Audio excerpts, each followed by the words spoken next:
Λιβεράκι. Δικό στο εργαλείο. Δικό μου, γιατί. Φέρ τα κλειδιά για να μην έχουμε άλλα.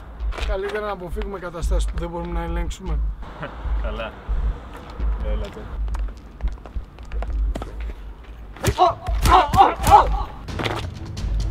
Τι ρε φάγες ξύλο. Φέρ τα κλειδιά να τελειώνουμε. Ας το παίρνεις κι άλλος.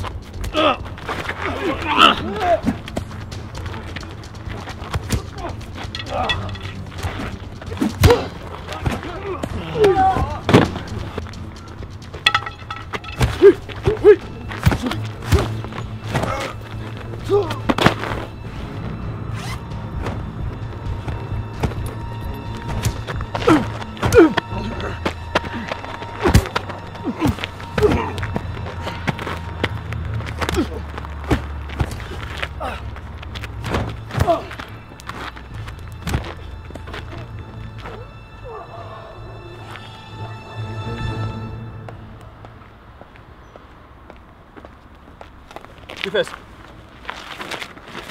Τελικά έγινα ανεξέλεγκτο.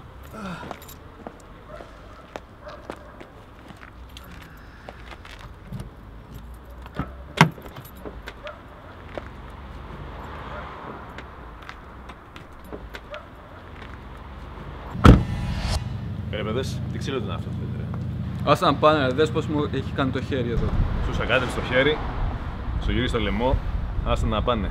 Παιδες όμως πρέπει να βγάλουμε ένα αμάξι μέχρι αύριο οπωσδήποτε. Δηλαδή η δουλειά πρέπει να βγει. Διαφορετικά το αφεντικό θα μας κυνηγήσει. Και τι θα κάνουμε τώρα? Κάτι θα βρούμε, ρε, κάτι θα βρούμε. Οπ, εδώ είμαστε.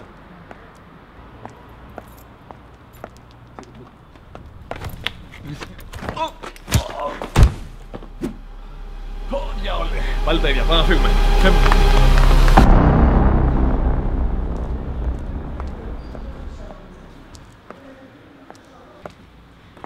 Δάσκαλε, συγγνώμη που άρχισα, με καθυστέρησαν έξω. Δεν υπάρχει κανένα πρόβλημα, άλλαξε και πέρασε. Παιδιά, ξεκινάμε. Φάει το ζώο!